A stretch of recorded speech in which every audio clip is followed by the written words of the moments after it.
ঘরের মেঝেতে পড়ে আছে স্বামীর নিথর দেহ, বুকের উপর লেখা সরি জান আই লাভ ইউ, আর পাশের ঘরে স্ত্রীর ঝুলন্ত দেহ। সাতক্ষীরার জাউডাঙ্গা ইউনিয়নের এক ভাড়া বাড়িতে ঘটে এই রহস্যময় ট্র্যাজেডি। প্রাথমিক তদন্তে জানা গেছে পারিবারিক কলহের জেরে প্রথমে স্ত্রী নাজমিন স্বামী আবুল কালাম আজাদকে হত্যা করে, এরপর নিজের হাতে কলম নিয়ে স্বামীর বুকের উপর লেখেন সরি জান আই লাভ ইউ। এরপর পাশের ঘরে গিয়ে নিজেও গলায় ফাঁস দিয়ে আত্মহত্যা করেন। স্থানীয় প্রতিবেশী আবুল জানান সেখানে স্ত্রীর পাশে একটি চিরকুট পাওয়া গেছে। চিরকুটে লেখা ছিল, আমি সবকিছু শেষ করে দিলাম, আমি রাত 2:31 তাকে মেরেছি, এবার আমিও মরছি, একা করে বাঁচবো না, কারণ শারমিন ও তার পরিবার আমাকে শেষ করে দিবে, তাই আমরা দুজনেই চলে গেলাম, এবার তোমরা ভালো করে সংসার করো, আর কেউ তোমাদের বিরক্ত করবে না, আমার ছেলে খুব কষ্ট পাবে, কিন্তু কালামের জন্য আমি সবাইকে কষ্ট দিলাম, তবুও সে আমাকে কষ্ট দিল, শয়তান একটা। স্থানীয়রা জানান আবুল কালাম আজাদের 2 স্ত্রী, তবে বড় স্ত্রী শারমিনের সঙ্গে তার সুসম্পর্ক ছিল না। ছোট স্ত্রী নাজমিন একসঙ্গে বসবাসের দাবি জানিয়ে বড় বউ শারমিনকে ফোন করেন, কিন্তু শারমিন রাজি না হওয়ার ক্ষোভ থেকেই এই ঘটনা ঘটে বলে ধারণা করা হচ্ছে। সাতক্ষীরা সদর থানার ভারপ্রাপ্ত কর্মকর্তা সামিনুল হক বলেন,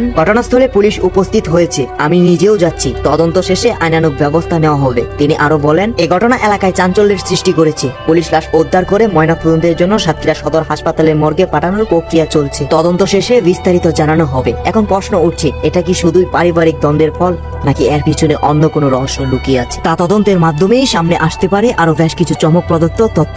দর্শক, এই ঘটনা শোনার পর আপনার মূল্যবান মতামত অবশ্যই আপনি কমেন্ট সেকশনে জানিয়ে দেবেন, ভিডিওটি শেয়ার করবেন এবং পরবর্তী আপডেটগুলো সবার আগে পেতে অবশ্যই আমাদের ফেসবুক পেজটি ফলো করবেন, ইউটিউব থেকে ভিডিওটি দেখে থাকলে চ্যানেলটি সাবস্ক্রাইব করবেন।